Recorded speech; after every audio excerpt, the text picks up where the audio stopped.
Sub سے پہلے تو آپ تمام دوستوں کا شکریہ کہ آج جو زلف کی دادوں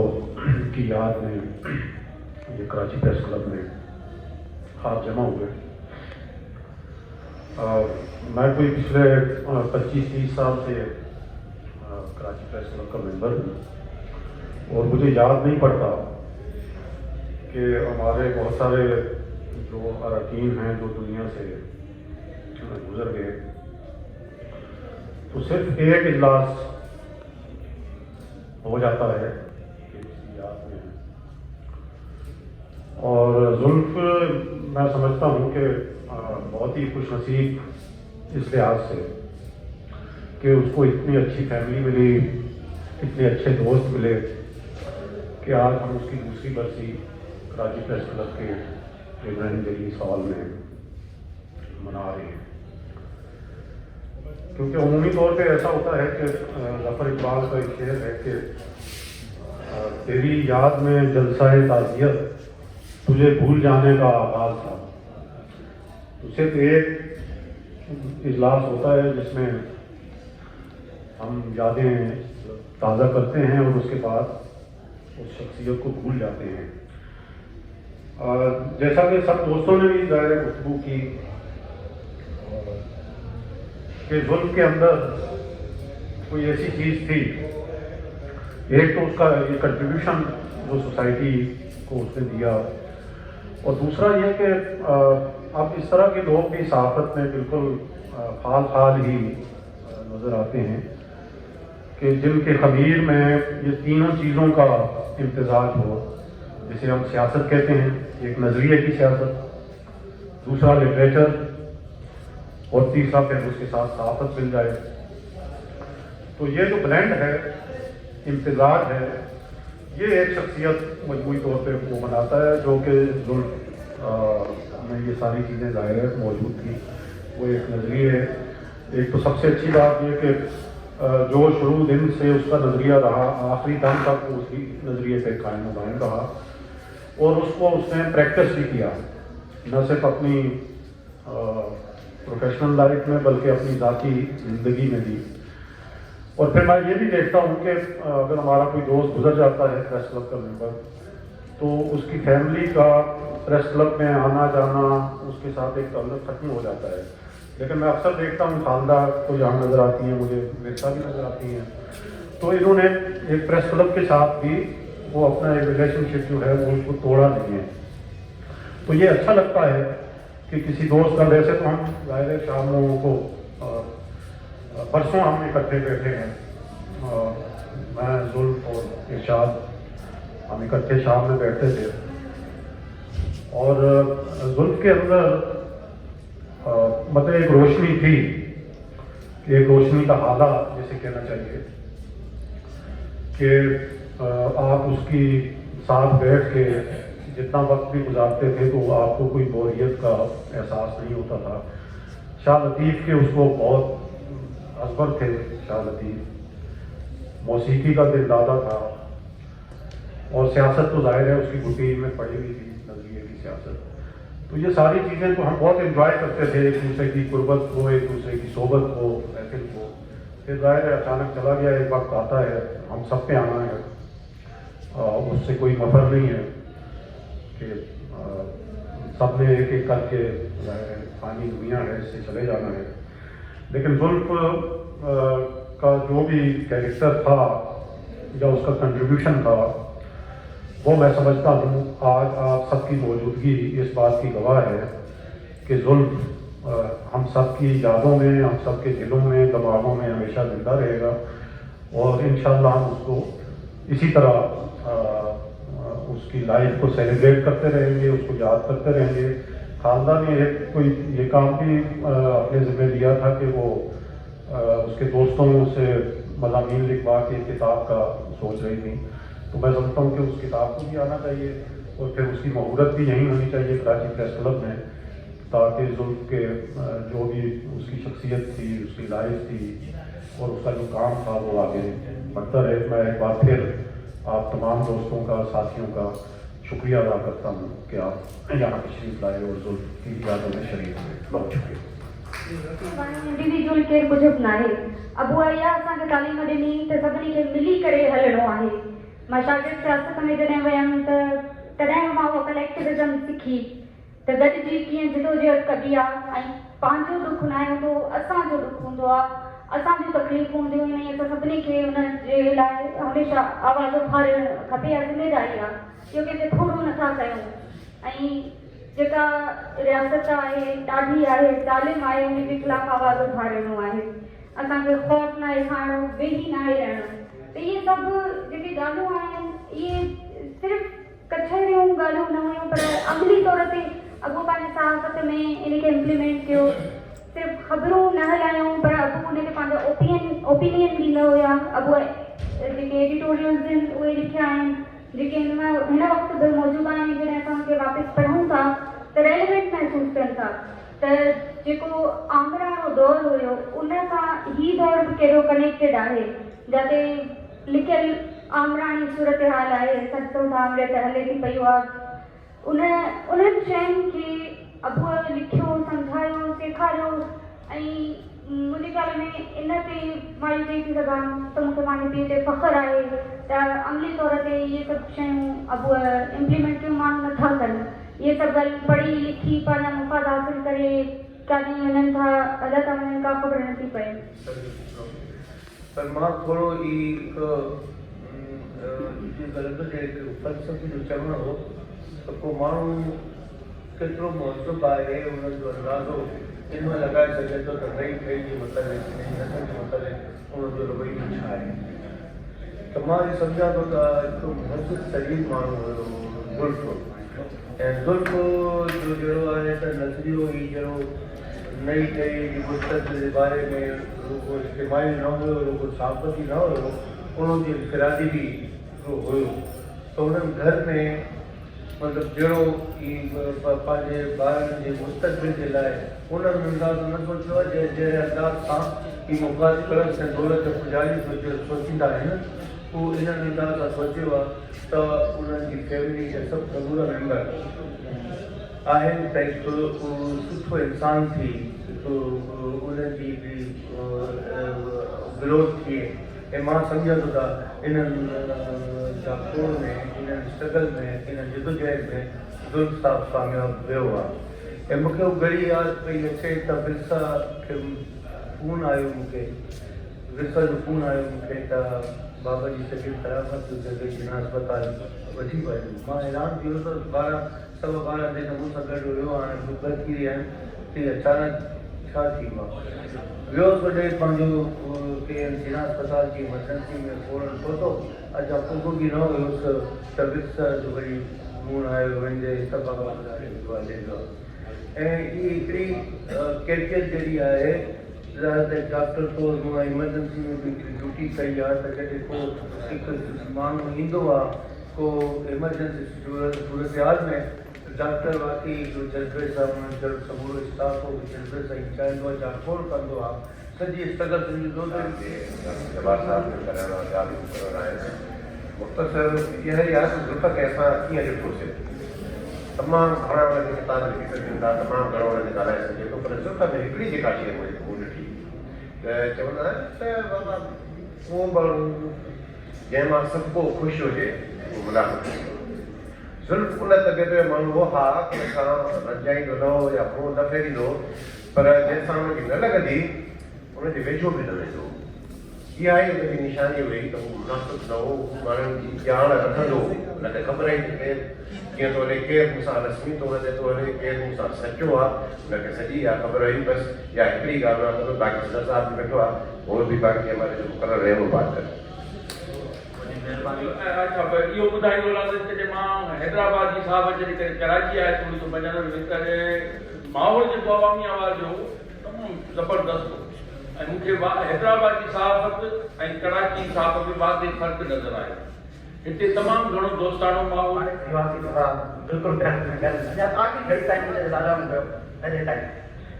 असांजो कोरियो अवां सां घोरियो, अवां जो घुरण असां लाइ गंजा जिते अवां बीहारे छॾियो। जेके सियासी उस्ताद चवनि था नज़रियाती कम्युनिस्ट पार्टी इन लाइ त कामरेड माउदी तुम चयो हुयो त इहा जेका टिघनि वारी फौज आहे उहा वधीक ज़ालिम ऐं ख़तरनाक थिए थी ऐं डिसिप्लिन बि कान करे थी ऐं क़ौमुनि खे अॻु भरो बि करे थी ऐं पंहिंजे वतन जी ख़ुशहाली लाइ इन्कलाब बि आणे थी ऐं असीं उमेद था कयूं त इहे असांजूं न्याणियूं अॻिते वधंदियूं रहनि पंहिंजे वतन सां पंहिंजी क़ौम सां इंसानियत सां ऐं ईअं ई प्यार ऐं पाबो सां हलनि ऐं इहे काफ़िला ठाहींदियूं हलनि असांखे हिन वक़्तु उहा बि ज़रूरत आहे त सिंध हिन वक़्तु ॾुखी सूरत ते वर चढ़ियल आहे त असां हिन वक़्तु मां कॾहिं कमु कयो हुजे सां पर हुन खां पोइ मुलाक़ातूं थींदियूं रहियूं अदरवाइज़ हिन सां मुलाक़ात रही जॾहिं अनवर बि गॾु हुयो हुन खां पोइ जेल में बि आयो तॾहिं असीं रांडी जेल में हुआसीं पर ही कराची सेंट्रल जेल में हो त पोइ बदर असांखे ॿुधाईंदो त छा अहवाल थिया आहिनि त इहो सॼो रहियो मुंहिंजो हिकिड़ो वॾो इहो कंट्रीब्यूशन आहे ॿी जेका अहम ॻाल्हि आहे उहा ॾाढी अहम आहे त ज़ुल्फ़ अवामी आवाज़ इन जो जब्बार अटकदार वेठो आहे इलाही कंहिं जे लाइ ज़िम्मेवार ऐं जवाबदार ऐं अलाए छा छा आहे त अवामी आवाज़ जो असां बुनियादु जेको रखियो होसीं मुंहिंजो पहिरियों एडिशन हुयो उन में मुंहिंजी पॉलिसी वाज़ह कईसीं जंहिंमें इहो हो त भई हिनखे असां सिंध जे जेको बि सियासी नज़रियाती लहजो आहे जेको बि हुनजो शेड आहे उन खे असीं हिन में अकोमोडेट कंदा आहियूं हिकिड़ी ॻाल्हि ॿी ॻाल्हि इहा त जेको असां पीड़ियल तबिका आहिनि उन ते का बि सौदेबाज़ी न थींदी टी ॻाल्हि इहा हुई त जेके इंसानी हक़ आहिनि इन्हनि खे का बि सौदेबाज़ी न थींदी त मूंखे इहा ख़ुशी आहे त पोइ इन सॼे तसलसल में जेके बि दोस्त आया उनखे कंहिं न कंहिं तरीक़े सां जब्बार ठीकु कंदो रहियो हूंदो त उन ते दोस्त अमल कंदा रहिया ऐं ॾाढो ज़ुल्फ़ उन बि सॼो कमु कयो हुनजो हिकिड़ो जेको मुंहिंजे हाथ में जेको ज़ुल्फ़ जो अहम किरदारु आहे उहो जंहिं नज़रिए ते उहो आयो उन ते आकर्षण बीठो रहियो वाधू हुयो त हुन नज़रिए ते हुन पंहिंजे घर जे अंदरि अमल कयो इहा हिकु वॾी ॻाल्हि आहे उहो असांजो सुठो दोस्त हुयो ऐं अञा ताईं बि कॾहिं विरसा ऐं ख़ालदा असांखे मिलंदी आहे ॻाल्हाईंदी आहे त वाक़ई असांखे रश थींदो आहे त यार ही छा त ख़ातून आहे ऐं कीअं त कमु थी करे ऐं हीउ जेको प्रोग्राम बि थियो आहे इहो बिल्कुलु एजाज़ मुंहिंजी सही ॻाल्हि थी इहो हिन जो ई कमाल आहे ऐं असीं त वाक़ई ई सुभाणे जेकॾहिं न अचूं आहे त सुभाणे जो हुते प्रेस क्लब में असांजे घर खे बीची मां वठी आहे तव्हांजो त हे सभु असीं जेको कुझु त ठीकु आहे दोस्ती संगत पंहिंजाए पर इन डप मां आया आहिनि तव्हांजी वॾी महिरबानी जो असां सां असांजो नज़रियाती साथी हो असांजा ज़ुल्फ़ इन करे अहम आहे त हुनजो जेको बि अमल हुयो सियासी हवाले सां पंहिंजी ज़ाती ज़िंदगी जे हवाले सां या पंहिंजे ख़ानदान जे हवाले सां उहो ॾाढो ज़बरदस्त क़िस्म जो जंहिंजो बाक़ाइदे अमली गुज़ारियो कयो या ॻाल्हि वरी रिपीटेशन थी वञे त मूंखे सियासत साफ़ अदब जो संगम ऐं बदकिस्मती सां हिन वक़्तु इहे टई शयूं ज़वाल जो शिकार हर शइ तरक़ी कई आहे साइंस तरक़ी कई आहे टेक्नोलॉजी तरक़ी कई आहे माण्हू तरक़ी कई आहे माशाअल्लाह ख़ानदान गांव वही तरक़ी कई आहे पर जेकॾहिं कंहिं शइ में ज़वाल आयो आहे का शइ हेठि वञी आहे त उहा सियासत साफ़ आहे अदब जंहिं बि मुआशरे में इहे टे शयूं हेठि वञनि थियूं उहो मुआशरो चलनि था त हेठि वञे उहो मुआशरो ज़वाल जो शिकार थो थिए ऐं असांखे इहा ॻाल्हि ध्यान में रखणु खपे त ज़ुल्फ़ जे सियासत जो शागिर्द हुयो जितां हू उनजो बिच फुटो पहिरियों इंट्रोडक्शन जेको थियो उहो टेलीफोन ते थियो उन खां पोइ वाक़ई पुकार अख़बार जॾहिं बंदि थी वई पोइ ज़ुल्फ़ वरी कराची शिफ्ट थियो पोइ अवामी आवाज़ में असां गॾिजी कमु कयोसीं इहो मुंहिंजे ख़्याल में 93 94 जो दौरान ऐं उन खां पोइ कुझु साल गॾु कमु करण खां पोइ सिंध अख़बार 96 में निकिती ऐं ज़ुल्फ़ वारा कराची छॾे वरी हैदराबाद आया पर ज़ुल्फ़ सां असांजो उन कम दौरान जेको रिश्तो अहिड़ो जेको आहे जुड़ी वियो जो उहो माना अख़बार जे कमु करण वारी जेकी संगत आहे उन खां हटी करे फैमिली लेवल ते पहुची वियो त ज़ुल्फ़ हिकिड़ो तमामु बर्जुस्तो सहाफ़ी हो, लिखण में हुनखे दाणो हो, ऐं वॾी ॻाल्हि पॉलिटिकल वर्कर हो, जिन जे करे जेके जी शुरुआत अदब ऐं शाइरी सां थियण जॾहिं बि ज़ुल्म जे हवाले सां को ताज़ियती रेफरेंस हुजे या ॻाल्हि ॿियूं आहिनि, असां त उनमें विच में ई न आहियूं। ऐं ज़ब शल जेको आहे, ज़ब शल जे हवाले सां चयो वेंदो आहे त अलाह साईं चवे थो त मां 70 माण्हुनि सां गॾु वधीक जेको आहे बंदे खे सुञाणा थो, बंदे से प्यार थो कयां। हिन जो मतिलबु आहे त अलाह साईं जी फैमिली थी आहे न, शाह साहब जी आहे। त मां सम्झां थो त अॼु ज़ुल्म जी जेकॾहिं ॻाल्हि कयूं त ख़ालदा बि वेठी आहे, सॼी न्याणी दी बि वेठी आहे, ऐं इरशाद आहे, बाक़ी सभु महेश बि वेठो आहे, यूनुस बा, सुहेल बा सभु वेठा आहिनि। माना हफ़्ते में 3-4 ॾींहं ज़रूरु अहिड़ा हूंदा हुया त असां गॾु। मां त ख़ालदा खे मना कयो त इन चयो त मां लिखी ॾे। मां चयो त यार कुझु दोस्त अहिड़ा आहिनि उन्हनि जे हवाले सां जॾहिं बि माना ॻाल्हि थींदी आहे त अंदरां का ॻाल्हि अहिड़ी माना एक पे आहे शेखवानी मुकदमा भेरे बि ॿुधो, उनजे हवाले सां बाक़ी 4-5 असांजा दोस्त आहिनि, उन्हनि जे हवाले सां माना कॾहिं बि मां न लिखी सघियो आहियां। ॻाल्हाइण में बि ॾुखियो हूंदो आहे कि असां गॾु हूंदासीं हर मामले ते ॻाल्हियूं, जीअं वारिस सां चयो पॉलिटिक्स हुजे, माना अदब हुजे, का पंहिंजी ॻाल्हि हुजनि, या सिंध जे हवाले सां को शइ हुजे, को ॻाल्हि हुजे, को स्ट्रगल हुजे, सभु ॻाल्हियुनि में असां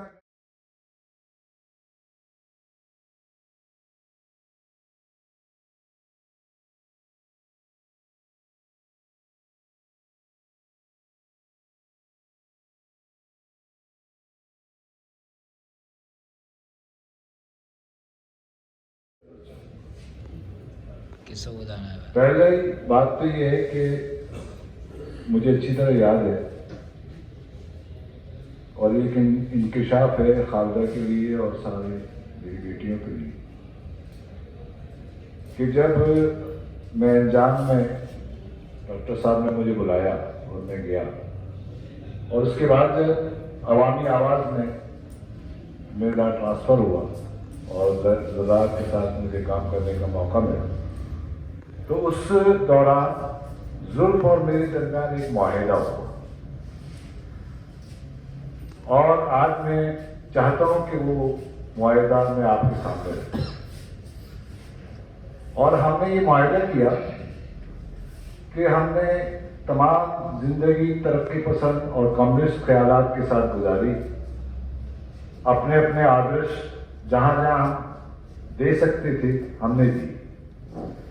तो अब हमारे लिए क्या काम रह गया है?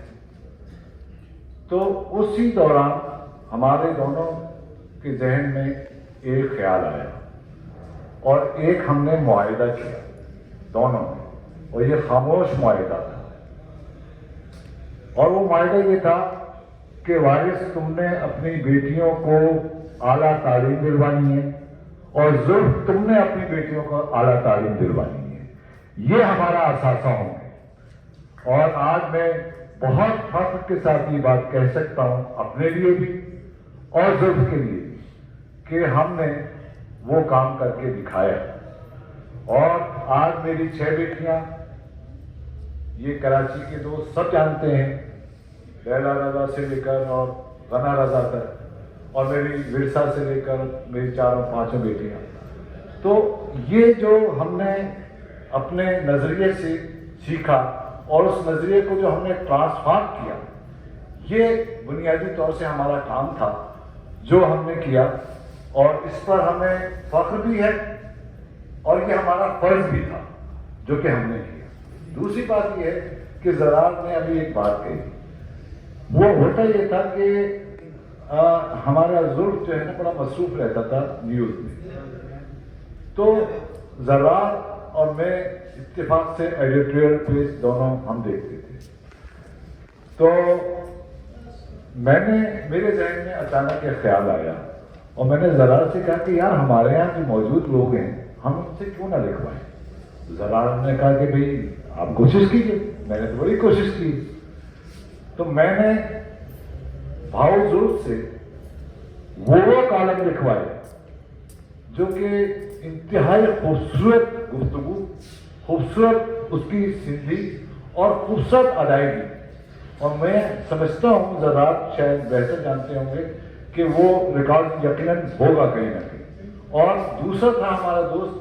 असद चैंडियो, उस दोनों से हमने कॉलम लिखवाए और कमाल के उन्होंने कॉलम लिखे। तो ये हमारी कोशिशें थी जो कि भावजुर्ग के साथ हमने मिलकर जो है की। अब सिवाय अब चूँकि भावचो साहब जो है ना मेरे सख्त आदमी है, मैं जानता हूँ ये डिसिप्लिन के लिहाज से, लिहाजा में अपना वक्त कम ले रहा हूँ और सिर्फ एक मैंने इत्तेफाक से कल बैठे बैठे मेरे जहन में एक बात आई थी दोस्त के हवाले से, तो वो मैं आपके सामने रखना चाहता हूँ। मां जुल्फ आया, मां जुल्फ आया, मां सिंध आया, मां अमन आया, मां प्यार आया, मां सिंधु जो पेट पलड़ी भी आया, मां शाह जे सुरन जो निर्वाण आया, मां लतीफ़ सुरन जी जुल्फ आया, मां फन जो दिलदादो आया, राग साज सुर जो मस्त मलंग आया, मां पंहिंजी मां जो सब्र ऐं तरबियत आया, मां संगत जी कचहरी आया, मां गौर आया, मां फिक्र आया, मां रंग आया, मां ढंग आया, मां उम्मीद आया, मां ॿारनि जो मान समान आया, मां कुटुंब जो पाछो आया, मां लिटिल मास्को सां गॾु पलड़ी जी रूह आया। सभई झाती पाओ ते तहां में मां मौजूद आया। पर जॾहिं ज़रूरत जो प्रोग्राम आहे त इहा तारीख़ ज़रूरत जी शख़्सी तारीख़ छो वक़्तु कजे, छो न उन ते ॻाल्हायो वञे, उन मौक़े ते ज़रूरत ते ई ॻाल्हायो वञे। ज़रूरत जा हाणे जॾहिं किताब ईंदा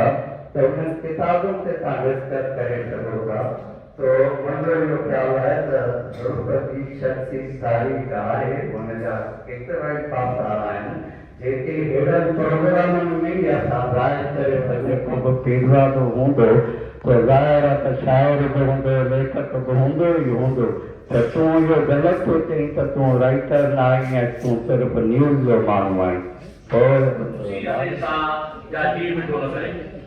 अॼु असांजे बदरी साथी ऐं अवामी आवाज़ सां गॾु खोड़ सारा ॿियनि इदारनि में कमु कंदड़ असांजो बहितरीन दोस्त राज साहब जी वरसी आहे ऐं हुनजे हवाले सां ही प्रेस क्लब जे तरफ़ां ऐं हुनजे कुटुंब जे तरफ़ां हींअर